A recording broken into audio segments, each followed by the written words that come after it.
Hello, friends, fans, and dairy products of all ages. This is Cheesephages here, going to talk about the Kineticist like I said I was going to do.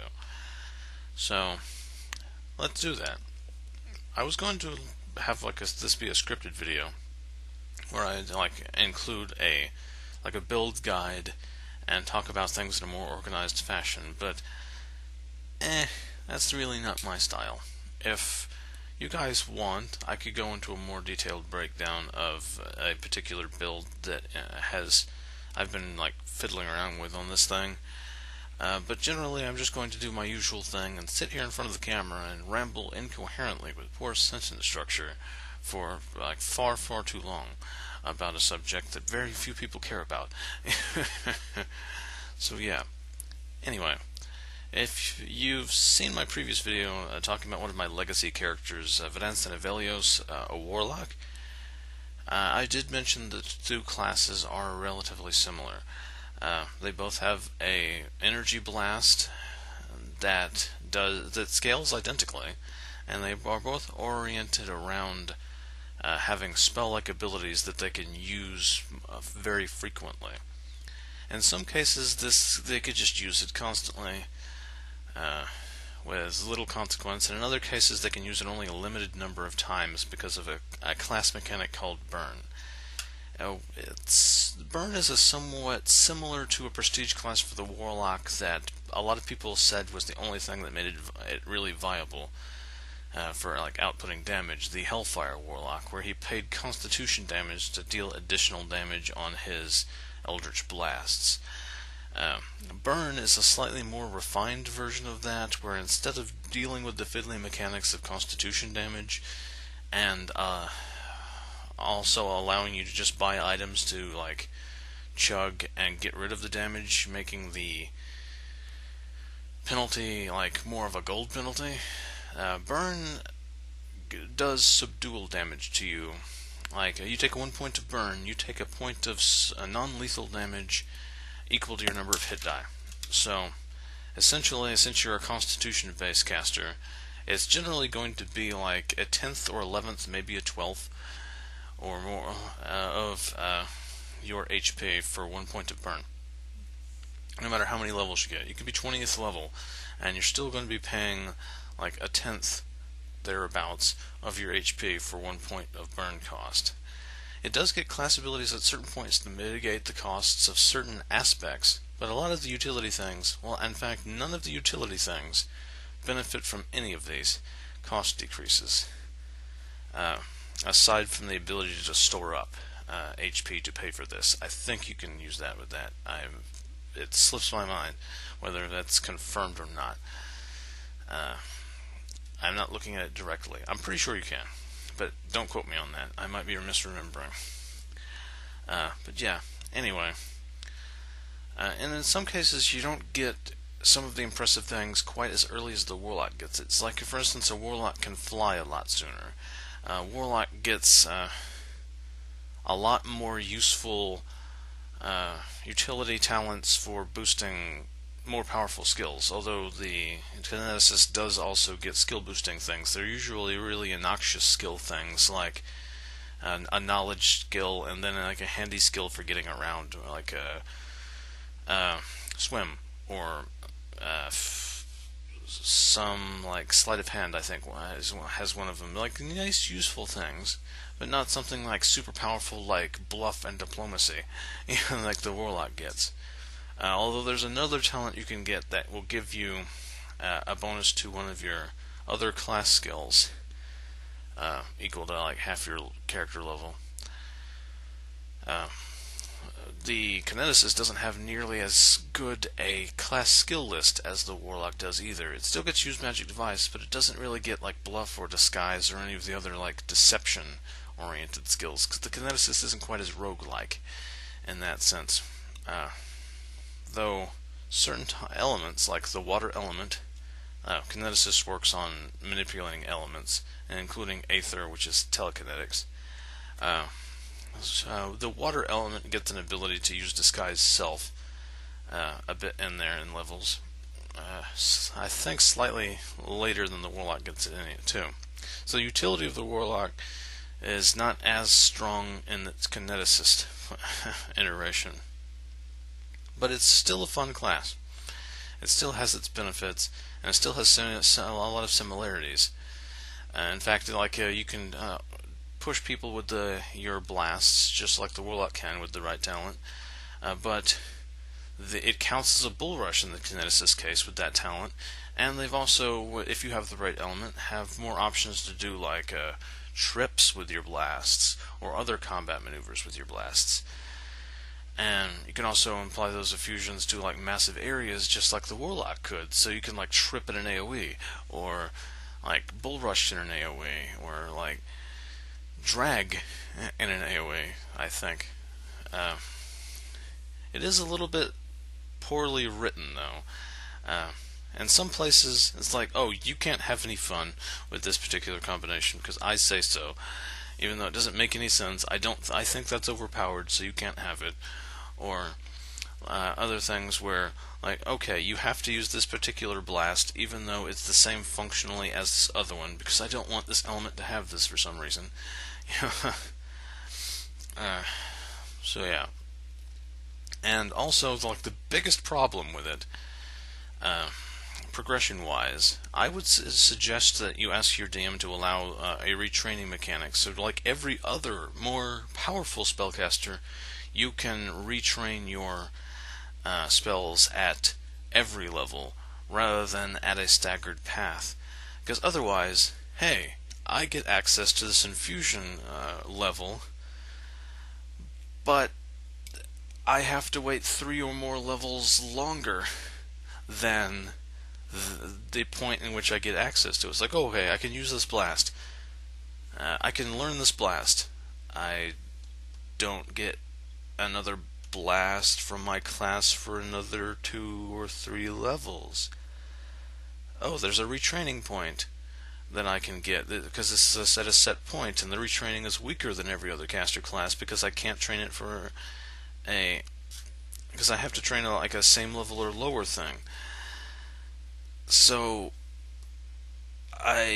for some class elemental combinations, you're going to be stuck with a infusion you will never use because it's the only option you can take at that point, and you can never retrain it to anything useful because you're always capped in that slot. It's just wonky shit design that your GM or DM should not have any trouble mitigating for you, because it really doesn't add anything that other classes don't have to the power level of the thing. However, with a certain build I'm going to talk about, it does make it easier to get to it sooner. Only delays it a couple levels. But yeah, it does make it a hell of a lot smoother. And you can get it 2 levels sooner, 2 or 3 levels sooner. But yeah, generally, it's just an annoying thing that's clumsy, that is annoying as fuck. But anyway, as far as power goes, each element has its own particular strengths and weaknesses. Personally, I'm of the camp that considers water to be the best element. Not because of oh, it's the water, and just I can be doing this, it's water, I like water element. It's just mechanically. Well, I honestly do prefer, the water element because it's the water element. I prefer water type Pokemon, although I do also like ghost type Pokemon that are multiple type, Chandelure and friggin' Gullet. I like those. But I like water types. And the water element is my preferred element. If I was playing an RPG in which I had an elemental type, I would pick water just because it was water, unless it really, really, really, really, really sucked. But I digress. That's a tangent. Water overall is just mechanically pretty much the best element. You have the option of going for an energy blast, so your blasts are touch attacks, or physical blasts, so your blast does more damage but is a regular ranged attack. So you have either option out of the gate. It has the widest selection of offensive talents, depending on which blast you go for. Water has a bit of less options for that, but still has decent ones. Like, for instance, if you go like Cold Blast, you can get fragmentation a lot easier, which is one of the best form infusions. Uh, and if you go like Water, you are more restricted in the viability of your secondary element, because if you go, there's two other elements that produced physical blasts as well, and do not have energy blasts, so you can't like add an energy to your arsenal if you go with the Water, which is the bludgeoning type. And those just happen to be the elements that combine the best with the Water element, in my opinion. So, yeah, you might want to consider going Ice, just so you'll have an energy blast. Dang it, my nose is still itchy. Sorry about that. I should have. I don't know why it's doing that today. But anyway, moving along. The reason why Water is so good is because it has the versatility of the two options, plus it has, undebatably, you can't argue, there's just no debate, the best of the defensive talents that you get, because it grants you AC, which has the most, if you take Burn to augment it, has the best returns on that overall, and also, it gives you the largest defensive boost of all the defensive talents for when you accept Burn for a Water talent. Because all the defensive talents are like, okay, you get this, you can make it stronger by accepting Burn. Also, if you use a talent of the associated element and take Burn for it, you get this boost. The Water has not only the best baseline, the best augment from Burn, and the best augment from Burn spent on something else. Across the board is just superior to all the other ones. Like Earth, so you get like a point of damage reduction, and you augment a point and you get another point of damage reduction. And all's like spending a point of Burn on a talent while this is up does is make it apply to everything and not be conquerable. You know, and while like Water's got like, okay, you can choose either armor or shield bonus. Usually you'll want to go shield because you'll be carrying around like magic armor anyway. But it will still give you a couple points of armor if you go with the armor. You'll just get more flat armor out of the shield because like armor doesn't stack.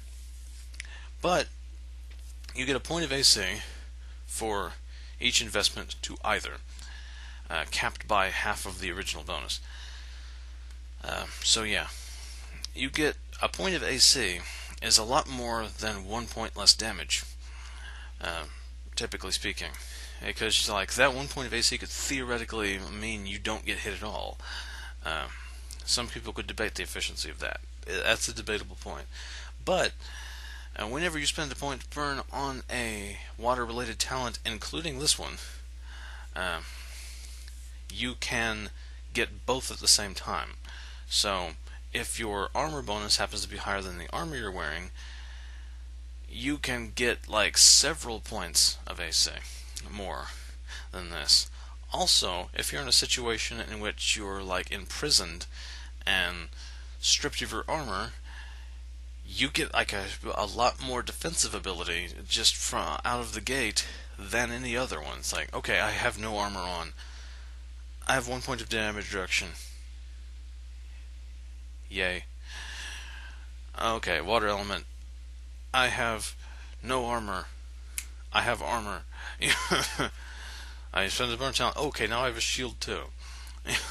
You have a lot more like versatility from the defensive talent. And the other elements aside from Earth aren't all that much better. Telekinetic has a decent one where effectively having the defensive talent up gives you a free extra point of Burn. That in temporary hit points, and you can spend points of Burn to give yourself more temporary hit points. So Telekinetic, while isn't all that fabulous, it does give you a little bit more of a cushion for when you're using Burn. So it's okay, but it's not fabulous. Fire is kind of terrible because it doesn't increase your defenses at all. It just punishes people for hitting you with their fists, and is intensified by taking Burn. And Wood is decent, although the rest of the element is kind of bad. because it gives you natural armor, but it doesn't scale as well as water element does. So generally, the defensive water talent is just across the board much better. Void is awful unless you're in an undead heavy campaign. Wind is only really good against ranged weapons and doesn't give you that much chance to be missed. It's just overall, just like water is the best in the most situations against the most things, and has the most versatility. It's most well-rounded and has the most of the good power shit. Its only drawback is the elements that it combines with only have physical blasts. It does reasonably combine with some elements that have energy blasts. But yeah, a lot of the good shit for the Kineticist is like combinations of water and an element that also has a physical blast. You go with those other elements and you're like, okay, I'm good, but I'm not as good as a water, like Telekinetic could be. I'm not as good as a water earth can be. And it's not like you only get 2 elements. Much later in the game, like, you can get an energy blast. But yeah, generally water is just the best element for a lot of reasons. Best primary, at least. It also gives you one of the only 2 elements that gives you access to Kinetic Healer, which isn't great because, like, oh, I have to spend a tenth of my health to heal a d6, but that scales up with my blast damage. So at like 3rd level, it's 2d6, and every other level it gets another d6. So it becomes more efficient later. So it just gives you a shit ton of tools. Effectively, if you're settling down for a long rest in a safe environment, you don't have long-term recovery periods. You don't have to rest like several days to recover your hit points because there's no drawbacks for taking points of burn and spreading it around to full heal people. And then with just a night's rest, all your burn goes away on everybody. So it's underrated, but not fabulous. You might not want to take it if there's another healer in the party. Because burn, I forgot to mention this when I was explaining burn. I apologize. Burn, you can't get rid of it, except by laying down and sleeping for the night. It's there. It's non-lethal damage, so effectively I'm lowering my maximum hit points every time I take burn, and nothing can get rid of it. Unlike the Hellfire Warlock's Constitution damage, he could just like swig a potion and get rid of it. You can't, through any means, get rid of burn, except by taking like an 8-hour nap. Like sleeping for the night, and it's gone. So that significantly curbs the power of the Kineticist by a lot. So I can really recommend items on the Kineticist that give you temporary hit points, so you have more hit points. The toughness feat is also a viable option, but it basically just gives you 1 more point of burn. It doesn't really do a hell of a lot for you comparatively. I would more recommend something that makes your use of burn more efficient, rather than just like giving you some more hit points. I could see reasoning in taking it, and I won't say it's outright bad, but that feat slot could be spent on something that kills enemies quicker, and it gives you more tools to kill enemies quicker. Like, who cares if I have 1 more hit point per hit die, and a little bit more, if I can make it where they can't hit me faster. There's like a meme in the League of Legends community that sprouted up. It's like, death is the best CC. I don't care if I'm thicker if you don't exist. You die faster, I die slower. Essentially. But it's not outright, it's just terrible. There's just much better things you can spend your slots on, as far as feats go. So yeah, now that I've talked in depth about the Kineticist, general like slight mechanics and everything, where you get like utility talents every other level starting at 2, and then you get like infusions for your blasts that alter its shape and what it does. Like you can trip in an AoE, or like expand the range of the thing. I'm going to talk about like some of the fun key points of this, and reason why I think Telekinetic, like Aether, is the you can't have any fun just like no fun for you element, and also the most poorly thought out. And also give some general tips for just generalist for this particular class. For one, telekinetics have a physical blast, telekinesis. You grab an item and you launch it at them with telekinesis. I won't disparage it for requiring that you fire an item out of it, because if the DM says oh, there's not a loose rock or a loose thing nearby so you can't use your blast, he's an asshole. I won't disparage it for it requires things to fire, because that's really not going to be an issue unless your DM's an asshole. My thing where it introduces you can't have any fun element to it. Number one, it doesn't work with alchemical weapons. The blast keeps the thing you're firing at them from functioning as it would if you were just slinging it at equal velocity with any other ability to propel it. Now, I could see this making a lot of sense in alchemical weapons that have a fuse. There's a grenade that deals a d6 damage in an AoE. It's a grenade. Or if you projected a stick of dynamite at them. The telekinetic blast is you fling an object at a person within the range of your blast, and you deal damage to both the object and the target of your blast. So effectively, you destroy the item. So if I'm flinging this stick of dynamite and I just destroy it because I dealt damage to it, it's not going to function, most of the time. Probably dealing that damage telekinetically to the thing is going to cause the fuse to go out, or just scatter the gunpowder to the four winds. But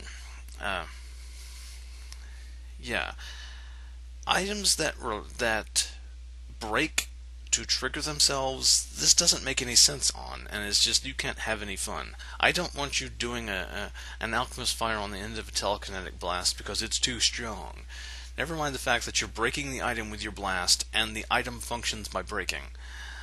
Yeah, that's just well, fuck you, you can't have any fun.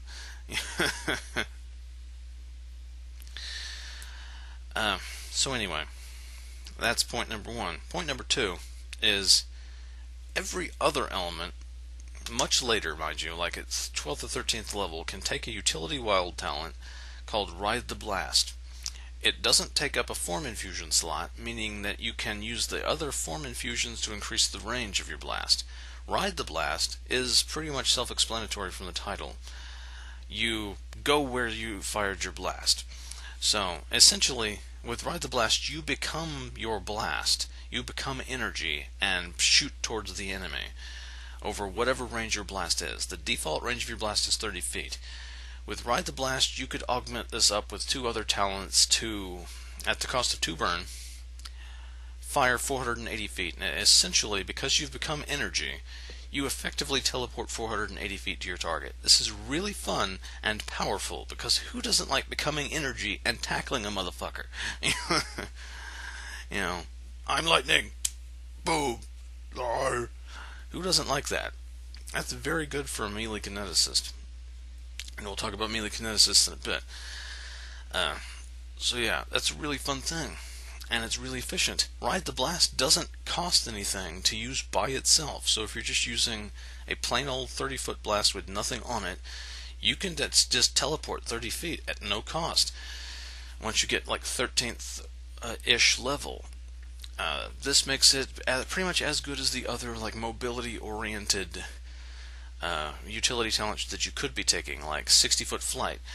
Okay, I can't fly, but I could just repeatedly shoot things and go 30 feet at a time. Or if I have other talents, I can sling them out at the cost of some burn to go just teleport 480 feet or 120 feet.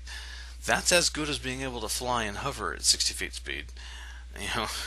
Some better in some instances, because you can freaking just teleport there. You're not incurring any tax of opportunity. You teleport. So it's a good thing for that level. It's very strong. And you don't even get any penalties for the range increase at this point because you have class abilities that mitigate the cost of infusions. So yeah, it's pretty much free teleporting. Now, this has been a long sidetrack. Because I needed all that information put forth to explain why Telekinetic Blast is the no fun class some more. You can't use that on a Telekinetic Blast. So, you just can't use your blast on that. You have to use your secondary element. This means that you can't, use other nice telekinetic things like foe throw, which propels your enemy, like, flying in a direction. So, like somebody's next to you, and you use the form infusion to foe throw, you propel them like the range of your blast backwards 30 feet. Essentially, if this worked, you could use this to become energy and Dragon Ball Z tackle people with your telekinetic blast. But no, you can't do that. The only way you can do that is like to take the pushing infusion on any other element and then use Ride the Blast.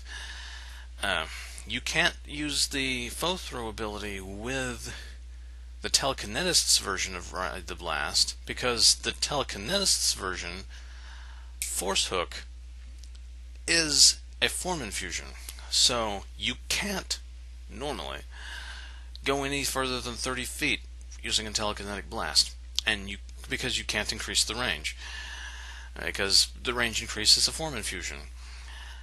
And not only does this Force Hook cost 2 burn, it requires you use a Composite Blast, which is a 2 burn cost to fire a double strength blast normally, but it requires you to use a Composite Blast that doesn't do any extra damage. So, in order to do something at a range cap of 30 feet that everyone else can do, doing more damage at more than 10 times, like over 100 times the range,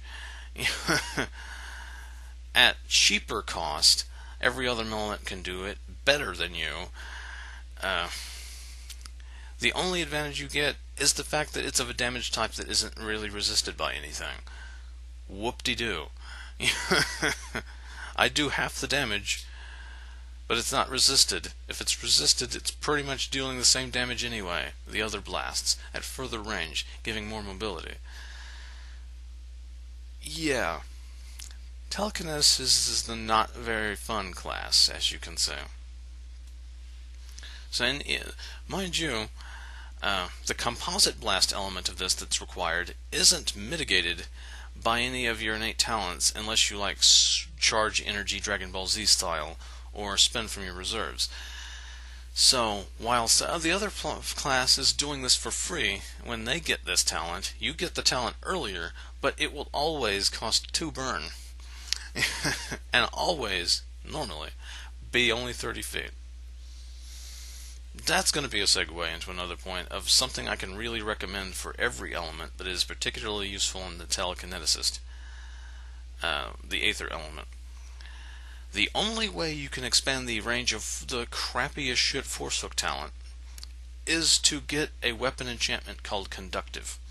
Conductive is a weapon enchantment, it's only +1 as well, so it's reasonably affordable, is to get the Conductive weapon and channel your blast through it, your Force Hook through that. Conductive enables you 1 time per round channel a spell-like ability of the same type as the weapon. So if you wanted to channel a melee, you'd have to use a melee weapon. If you wanted to channel a ranged blast, you'd have to channel through a ranged weapon.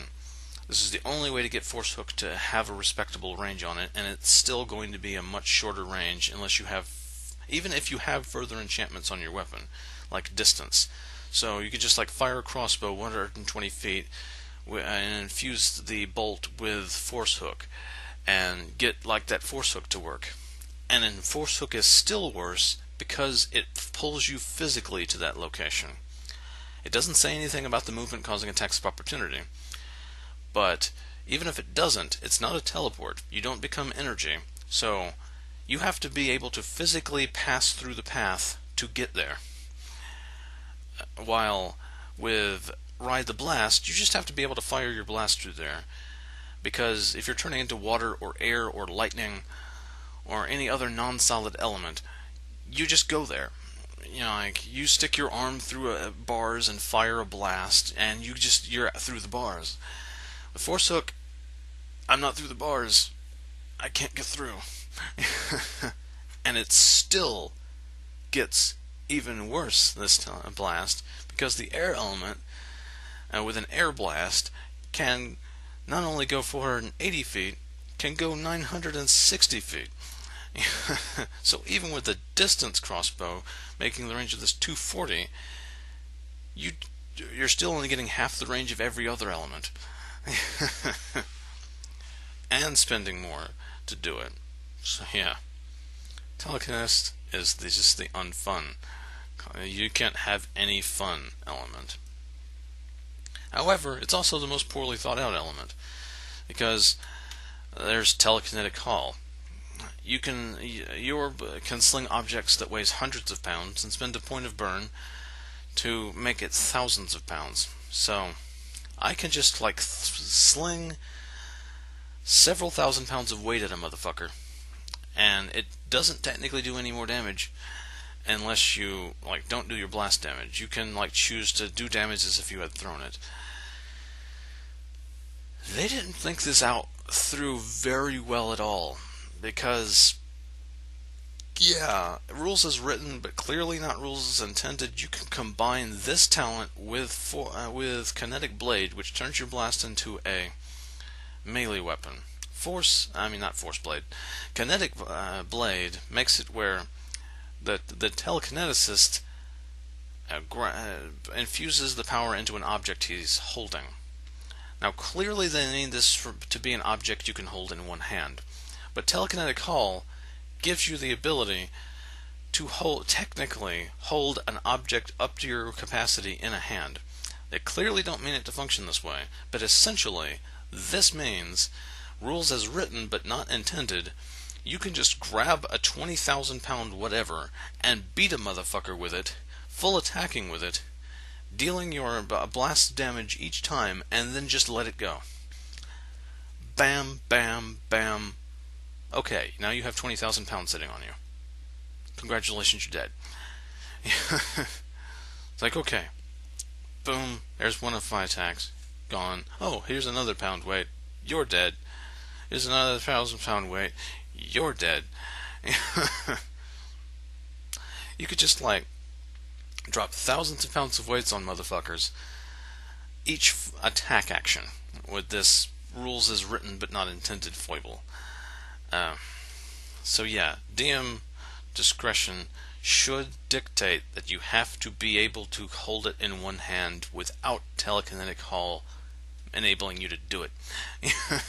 It doesn't make any sense within the capabilities of the power that you can't do it with things on a face level, but it could be explained away, and it should function where you have to be able to carry it in one hand, just for the sake of balance, because that's stupid as fuck. How stupid as fuck is that? Well, let's bring actual measurements into this. 20,000 pounds of solid stone is 133 cubic feet. I pick up 133 cubic feet of freaking granite, and I set it on top of you. I just grab it and move it.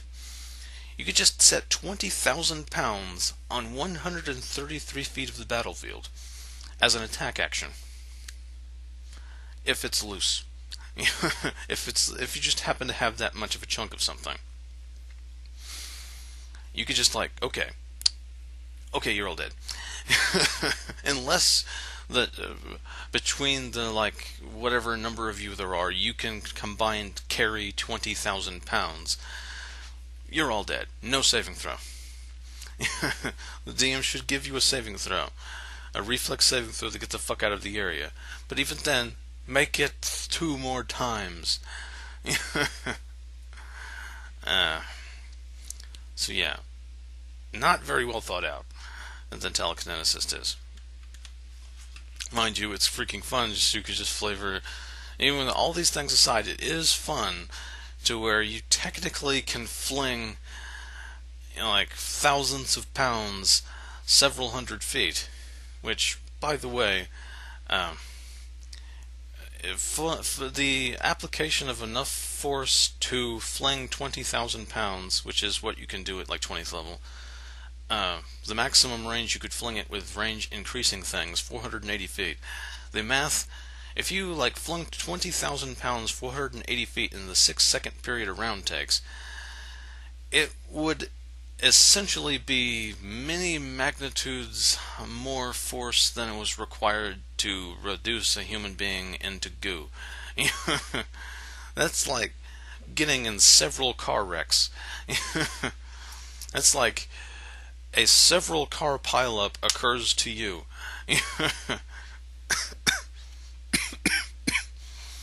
But it doesn't naturally do that to like adventuring types.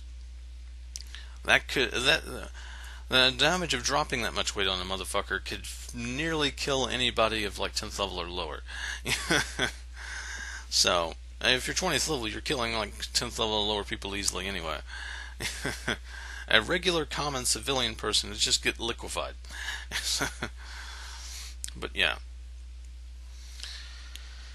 This video has gone on a very long time talking about various like fun aspects of the Kineticist and other things. But now we're going to like wrap this up with a, I don't know how long it's going to be, discussion of a particular build. And it's also the aforementioned example of how a reasonably obnoxious seeming house rule can be incredibly powerful. And this has been brought up previously in a lot of discussions before the Kineticist came out.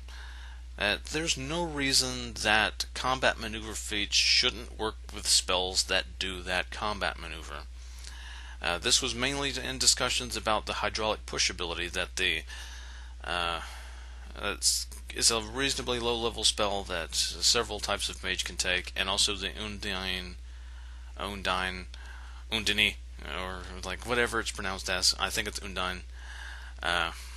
Race counts as a spell-like ability, where Bull Rush feat should work with that. It's just like, okay, I shoot you with this blast, and it does a Bull Rush. Bull Rush feat should work with it. It's just a single target thing. Seems relatively innoxious.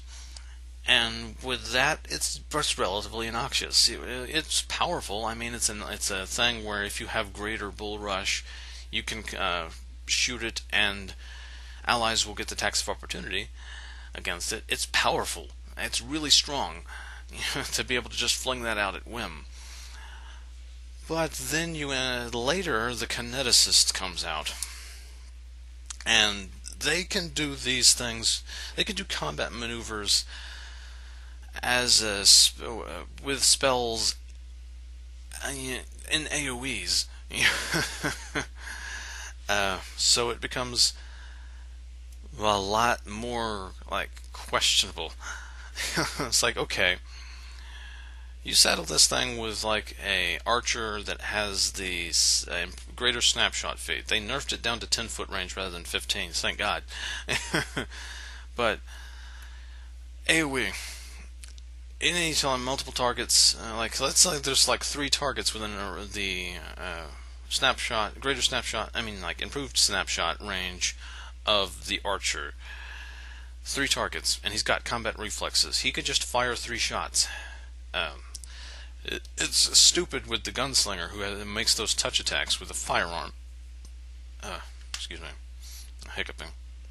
So yeah, it's really powerful in that regard. And if you build a melee kineticist, he can whip out a kinetic blade, dealing his blast damage to somebody he's tripped with a blast. So, just like, even if nobody is built to exploit this, he just like uses a kinetic blade attack with the bowling infusion on it to cause a trip attack. He just walks up to the dude that an ally is facing, and boom, tripped. His ally gets an attack of opportunity because the kineticist has greater trip, and the kineticist gets an attack of opportunity. And theoretically, you could also like build him to vicious stomp or the ally could build the Vicious Stomp to where one or both of them get 2 attacks of opportunity from this. So, one attack, another attack happens from your ally, another attack happens from you, and that's just off of one attack. If you have like iterative attacks, you can do this again to another flanking ally, or another enemy that's within range of the ally. If you've got Kinetic Whip, you've got like a reach weapon that you threaten adjacent squares with, so you can do this in a lot more situations and get it a lot more in a lot more cases. It's really freaking strong, but we're not verging into the nether regions of min-maxing like absurdity. This particular build, where you're using combat maneuver feats to like launch multiple melee attacks, hinging on your DM allowing spells to benefit from combat maneuver feats, is something I call the Juggernaut Kineticist. Now, let's go to level 14 or level 16. It's like level 13-ish. It does come online sooner than this. It technically becomes really powerful once you've gotten a greater trip, and that's where it comes online. But it kind of becomes like really, really freaking powerful when you get Ride the Blast and Fragmentation, because that gives you your like massive, like 20-foot fireball-sized AoE form infusion, where you can like trip in this big-ass 20-foot AoE. So let's show this like level 14, level 16. This isn't like overpowered compared to like a mage. A mage can do more than this, but this is still stupid as fuck. Build to the Juggernaut Kineticist build, which includes getting to Greater Trip and then getting Great Cleave. If some of you with a lot of like encyclopedic knowledge of Pathfinder can probably see how absurd this can be. So anyway, as you have Ride the Blast, and by this point you have a class ability that enables you to quicken your blasts. So as a swift action, for an amount of burn, you can basically just teleport the fuck in, hitting them with an AoE blast that trips all of them, appearing next to a lot of targets, and then they're all tripped, and then you get an attack of opportunity on each of them with your Kinetic Whip that you can just form as part of the attack, laying the slap down on each and every one of them. This is powerful in its own right, but let's introduce other elements of the build. Kinetic Form. This makes it where you can be large-sized, increasing your reach even further. If you've got Kinetic Whip, it's a reach weapon of your size, which essentially, a reach weapon doubles your natural reach. At large, this is a 10-foot reach, so you can do this against anybody within 20 feet of you. So anybody in that blast that was initially happening, you get an attack of opportunity on with your Kinetic Whip. Or, if you're Kinetic Whipping with Great Cleave, and you have this the tripping infusion on the whip instead, you Great Cleave, boom, and until you miss, you keep hitting things with an attack that also enables you to make a trip attempt, and each one of those trip attempts that's successful, you get a follow-up attack on. So, theoretically speaking, Kinetic Whip, Great Cleave, and then attack them all again. Just blow in there, teleporting in there as a quickened action, tripping them, or if you don't trip them and you like picture like an army, a massive army, and you are at a high enough level where you can like do this. You have like the stored up reserves, and you have the pushing infusion. You just go up in there and you fire that blast on the target using the bull rushing infusion to push things out of the way of the squares you need to occupy, and then you just Great Cleave, infusing a new blast, the Kinetic Whip, with the tripping infusion, hitting everybody within 20 feet of you. Now, put yourself at 16th level, where Kinetic Form can get you to huge size. And then your natural reach grows to 30 feet. Now, let's put this in perspective. This is a 30-foot radius. Not a 30-foot, it's not just 30 feet square. It's not 30-foot diameter. This is 30-foot radius. Now, if you're large-sized, you're occupying 4 squares. So, 4 squares in the middle, and then 24 squares in each direction. So essentially, this becomes a diameter of like 4, and then 2 more, so that's 6, and then 4 more. Effectively, it's a 10 by 10 square that you're of the battlefield that you are controlling. 4 of it, you are occupying the squares. Those are not enemies. But a 10 by 10 square with you in the middle that you're controlling, you have that reach. You are provoking attacks. Anything in that area can provoke attacks of opportunity from you. If you have combat reflexes as part of the Juggernaut build, and you hit that entire area, you're just massively destroying, like, lots of them. If you're building correctly to have this capability, to where you're like getting shit tons of attacks of opportunity against these people. And even if you don't get your trip iterative attacks off on these motherfuckers and have combat reflexes opportunity attacks left over, that's 20 feet around you that they can't move without getting an attack on them, which you can trip them on and then get another attack of opportunity on them, because you can infuse your attacks with freaking whaps.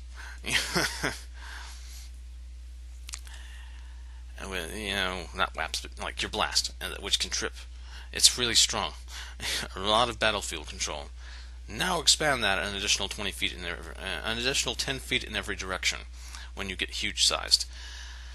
Actually, there's more battlefield you control, an additional 15 feet in every direction, because you're occupying a 3 by 3 square in the center. That's a hell of a lot of battlefield coverage, and a hell of a lot of attacks you can target, and a hell of a lot of attacks. Calculating the number of attacks, assuming you're the huge sized and you have the kinetic whip out, and every attack of the Great Cleave hits, and every trip attempt succeeds, and every square you threaten is occupied, which is not going to happen. We're talking you're going to need to roll over 400 attacks as a standard action, or a swift, to a lesser extent, a swift action.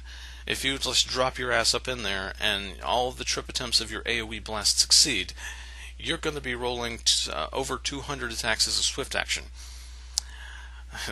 Of course, this relies on you like meteor diving into an army, but it's just like we're entering levels of absurdity here, like Dragon Ball Z levels of shit, and it's fun. It's fun, my friends. The wacky absurdities, and just drop in there and just like, I'm killing all of you motherfuckers. Oh, look, a siege weapon. I went Kineticist. I'm throwing your siege weapons. Rah, I'm the Juggernaut, bitch. Like, people's like, the Kineticist doesn't do a lot of damage, and it's like a suboptimum class. You're not going to be complaining about if this like occurs where you can like do get like combat maneuver feats on your like blasts, and to like a much lesser extent if you can't. You're not going to be complaining about not doing a lot of damage when you're just like Kool-Aid manning into like Dragon Ball Z meteor dropping into crowds of people and going, I'm the Juggernaut, bitch, and just like flinging like all sorts of shit crazy that's like huge weights. And just like, I'm the Juggernaut, bitch. And at much later levels, when you get your third element, and you get like, pick Earth, pick Telekinetic second, pick Earth in your like second expended element slot, and then as soon as you can, get the utility talent to shape stone. That means that you can like theoretically carve out pieces of stone as a standard action. So, and like I'm the Juggernaut, bitch. Tradition. You're just running around, just like picture you're as part of like a caravan. You're just like going from town to town. Suddenly, storm giants on the ridge above just like starting throwing stones at you. You're like, okay, motherfucker, my turn. Stone shape is a standard action to carve out a section of the earth as appropriate to how much of the stone you can shape. And then quicken your blast to kinetic haul this big-ass thousands of pounds of rock, many times your size, at the motherfucking giant.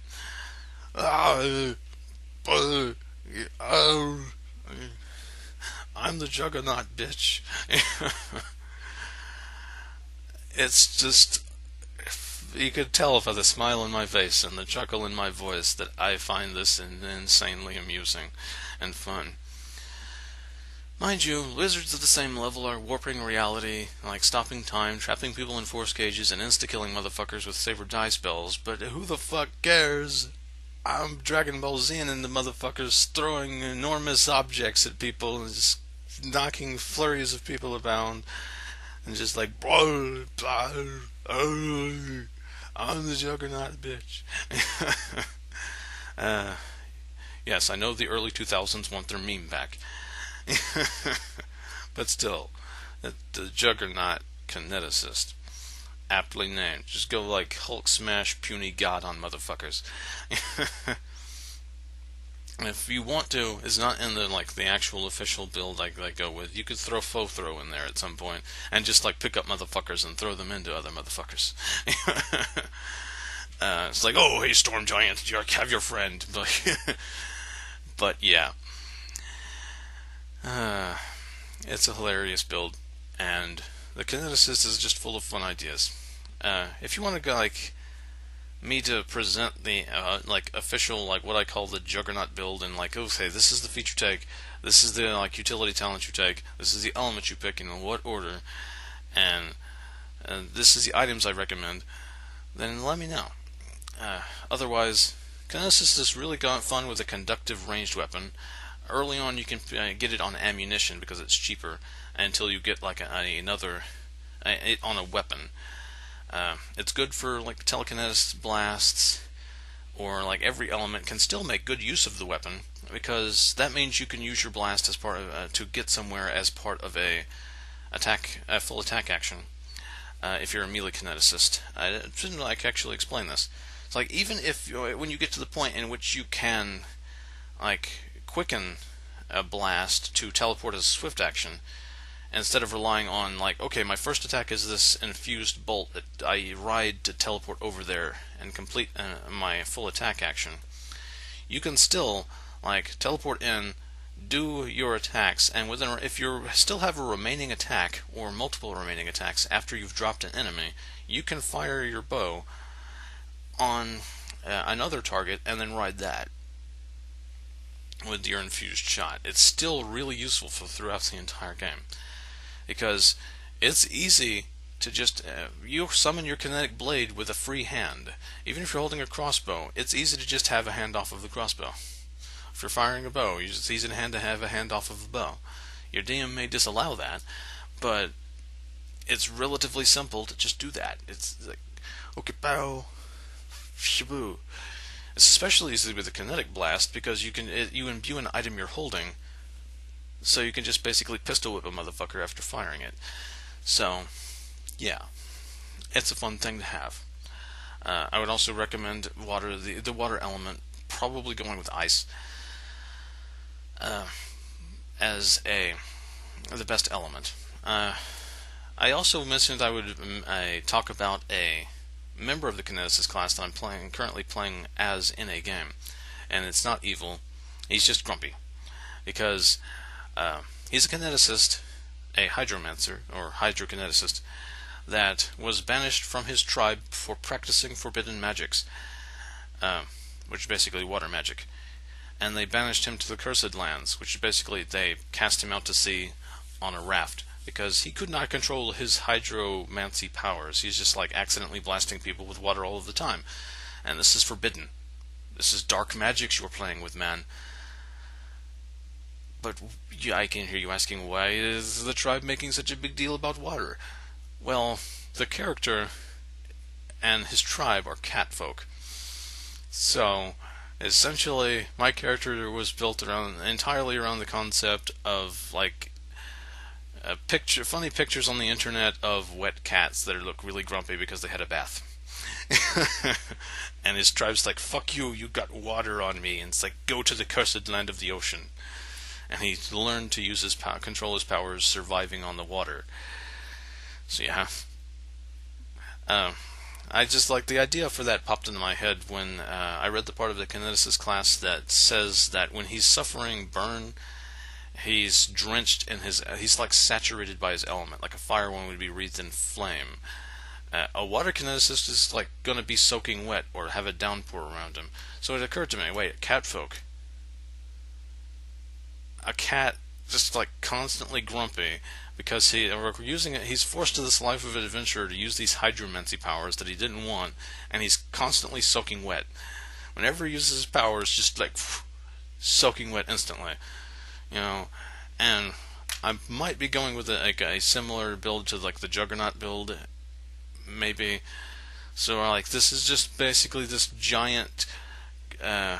He's like surrounding himself with a kinetic form made of water. He's just like this wet, grumpy cat in the center of this huge water giant. And just looking like, oh, if I'm going to have a bad day, you're going to have a bad day too. ah, ah. It's like constantly upset cat because he's just like wet all the time. And I don't want to hear any dirty jokes about like wet cats. That wasn't the joke. That wasn't why I built the class. I mean, built the character. But anyway, this is pretty much my longest video ever, so I'm going to cut it off there. Again, if you want to like see the actual Juggernaut Kineticist build, you can go ahead and let me know. I'll like either do a video or put it in the video description once I get it like fully typed up and everything. But for the time being, this is going to be Cheese of Ages testing out a new closing slogan by saying GG.